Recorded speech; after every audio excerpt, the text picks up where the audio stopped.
Hello guys, what's up, this is fans. कैसे हो आप? होप कि बढ़िया होंगे और लाइफ में बाइकिंग चल रही होगी। सो एज यू नो, आपने थंबनेल पढ़ लिया होगा कि मैंने डोमिनर 400 को ना लेके ड्यूक 250 क्यों ली। एक तो डोमिनर 400 की जो प्राइस थी वो अराउंड 2,40,000 थी ऑन रोड, और जो ड्यूक 250 की जो प्राइस है ऑन रोड वो है 2,64,000। अब प्राइस थोड़े से बढ़ गए हैं।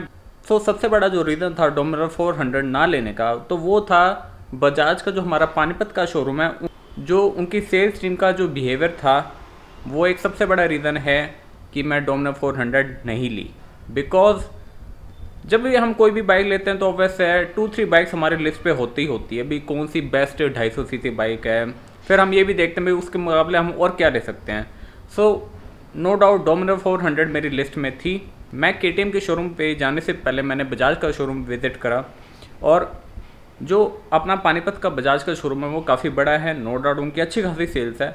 लेकिन स्टिल फरवरी की बात मैं बता रहा हूँ आपको, वहाँ पर डोमिनर ना ही 250 और ना ही 400 अपना उनका खड़ा हुआ था।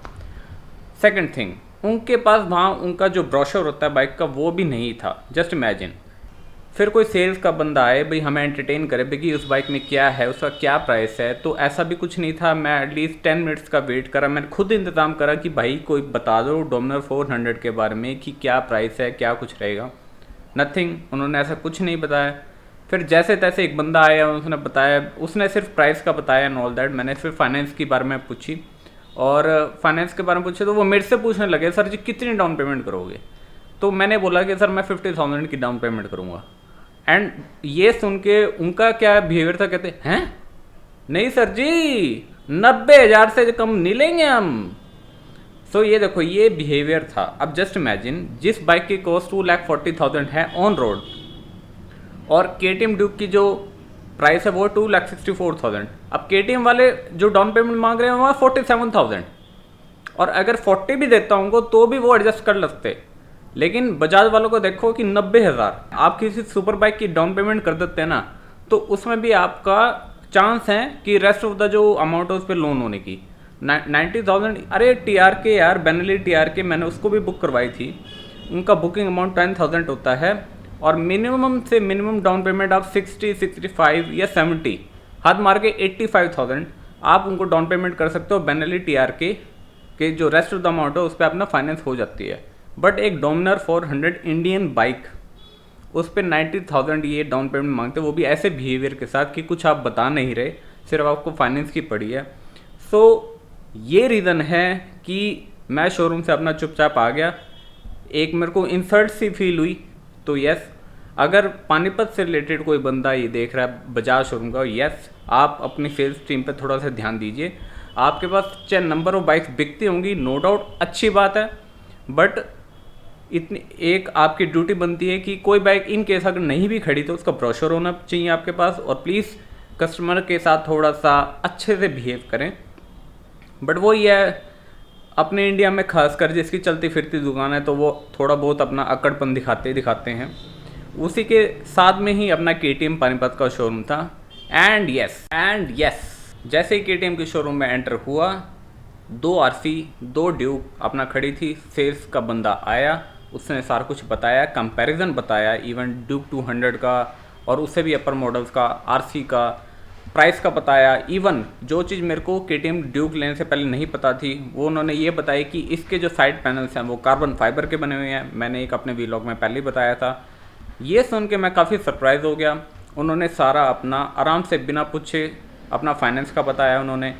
सो यस, एक तो केटीएम का शोरूम में एंटर करोगे आप, जैसे वो ऑरेंज आपके आइज़ में रिफ्लेक्ट होता है। एक तो वो ऊपर से बाइक्स खड़ी, बैठ के देखा। हालांकि उस टाइम केटीएम ड्यूक 250 नहीं खड़ी थी, ड्यूक 200 खड़ी थी, बट मैंने उसमें देखा कि भाई हाइट का मेरे को लगा कि ड्यूक 200 थोड़ी नीचे होगी, बट नहीं, ये बाइक थोड़ी सी ऊंची है। डोमिनर 400 काफ़ी नीची बाइक है, बट ऊंची बाइक चलाने का एक अपना मज़ा होता है। हालांकि इतनी एक्सट्रीम ऊंची नहीं है, बट स्टिल एक भाई ठीक है, 5'8" बंदे के हिसाब से जो फील आती है वो बहुत ही सही है ड्यूक में। बट कहने का मुद्दा ये है, जो सेल्स का वो रियली मैटर करता है। आप बाइक्स बेच रहे हैं, इवन मैं कवासाकी के शोरूम में भी गया हूँ, BMW के शोरूम में गया हूँ, बेनेली के शोरूम पे गया हूँ, सबका रवैया बहुत ही अच्छा था, नो डाउट। बट देखिए आप, ये सब सारी इंटरनेशनल कंपनीज है, और जो इंडियन कंपनी है आप उससे ये एक्सपेक्ट करो कि कोई आपकी अच्छे लेवल की बाइक है। नो डाउट डोमिनर 400 की मैं कोई कमी नहीं निकाल रहा, बाइक वो भी अच्छी है, बट स्टिल सेल्स भी बहुत एक फ़र्क होता है। एक आपको कन्विंस करना चाहिए भाई कस्टमर आपकी बाइक क्यों ले। एक तो बाइक नहीं, ऊपर से ब्रोशर नहीं, ऊपर से आप गलत एंटरटेन करते हैं। So this is really not fair. चलो रात गई बात गई, अब मैं ये मानता हूँ जो होता है अच्छे के लिए होता है। और finally I got my Duke 250। और अब चलते हैं बाइक के पास और कंपेयर करते हैं कि मेरे को ड्यूक 250 में मेरे को क्या मिला और डोमिनर 400 में मेरे को क्या मिलता। And you know the drill man, bike के पास पहुंचने से पहले do subscribe my channel, press the bell icon and follow me on the Instagram, that is हार्डसेंच। या और जो होता है वो अच्छे के लिए होता है, नो डाउट। अब इन केस अगर यहाँ डोमिनर 400 खड़ी होती तो मैं आपको बताता हूँ कि आगे टायर होता, नो डाउट चौड़ा टायर होता, अच्छा एलॉय डिज़ाइन होता, आगे एलईडी लाइट होती, नो डाउट, विंड स्क्रीन होती और हैंड गार्ड होते।